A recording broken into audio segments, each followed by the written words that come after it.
तो हम पढ़ाए थे कि जब किसी साहूकार से अपनी आवश्यकता की पूर्ति के लिए, किसी साहूकार से या किसी बैंक से अपनी आवश्यकता की पूर्ति के लिए हम जो धन लेते हैं, जो राशि लेते हैं, उसको क्या कहा जाता है? मूलधन कहा जाता है। और जब मूलधन लेते हैं तो धन लेते हैं तो अपने काम में उसका उपयोग करते हैं। कुछ दिन के बाद जितना समय हम उपयोग करते हैं उसके बाद तो धन उसको लौटाते हैं, और धन लौटाते हैं तो कुछ उसमें अतिरिक्त राशि के साथ लौटाते हैं। यानी उसका जो धन है वह और कुछ अलग से राशि जो है उपयोग के बदले हम उसको देते हैं। उस राशि को क्या कहते हैं? ब्याज कहते हैं। उसको ब्याज कहते हैं। और उस धन और अतिरिक्त राशि दोनों को जब जोड़कर लौटा देते हैं तो उस राशि को क्या कहते हैं? मिश्रधन कहते हैं। तो सबको पता है, ठीक है। अब देखिए क्वेश्चन कितना आसान है। अब जो कह रहा है कि 750 रुपये का, तो 750 रुपया क्या हो जाएगा? यहाँ मूलधन। क्या हो जाएगा? मूलधन।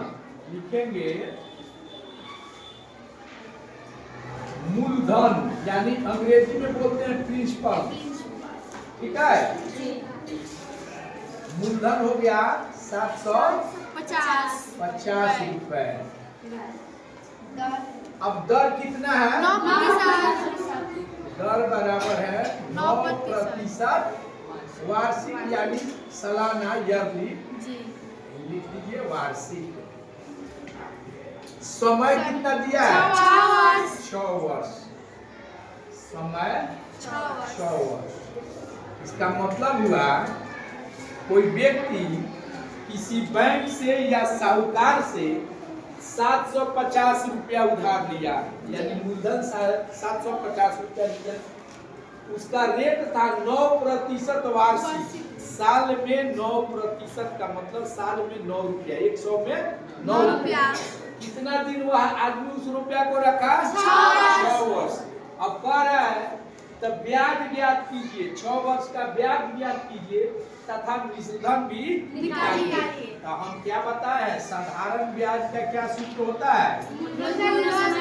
साधारण ब्याज को अंग्रेजी में सिंपल इंटरेस्ट बोलेंगे, ठीक है।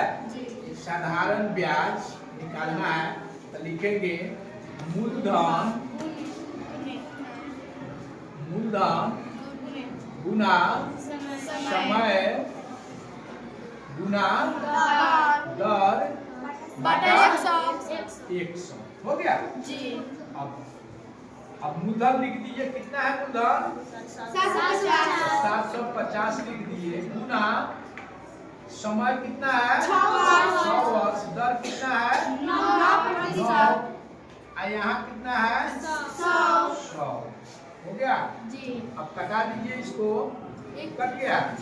5 से कटा दीजिए, 5 दूना 10। अब 5 से कटाइएगा तो ये हो जाएगा 15, 25, 50। अब 2 से इसको कटा दीजिए, यह हो जाएगा 3, यानी 15 गुना 3 गुना 9, यही ना हो गया।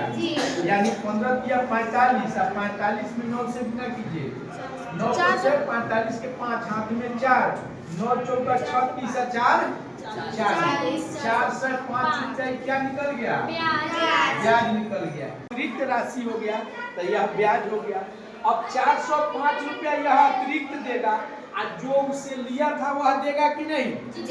उससे लिया था 750 यह 6 वर्ष का ब्याज अतिरिक्त दिया 405, ये दोनों जोड़कर ना उसको लौटाएगा। तो यही मिश्रधन हो गया। यानी मिश्रधन बराबर, यहाँ देखिए मिश्रधन भी निकालिए, यानी मिश्रधन, यहाँ सुन लो, यह क्या है? मिश्रधन। मिश्र माने मिला हुआ, मिश्र माने मिला हुआ। इसमें मूलधन और ब्याज दोनों क्या रहता है? मिला हुआ रहता है, इसीलिए इसको मिश्रधन कहा जाता है, ठीक है। यानी मिला हुआ है, तो इसमें क्या मिला हुआ है? मूलधन प्लस ब्याज, दोनों मिलकर मिश्रण कहलाता है। मूलधन और ब्याज मिलकर क्या कहलाता है? मिश्रण कहलाता है। अंग्रेजी में मिश्रण को अमाउंट बोलते हैं, ठीक है। तब मूलधन कितना है? 750। 750 लिया था, ब्याज कितना हुआ? 405। दोनों को जोड़ दीजिए, कितना होगा? 5 या हो गया 5 अच्छा 4 11 1155 यानी 1155 रुपया उसको वह लौटाएगा नहीं, कुल जो है कुल लौटाएगा उसको 1155 रुपया। 750 रुपया लिया था और लौटाया उसको 1155, तो उसको ब्याज कितना दिया वो? 405 रुपया।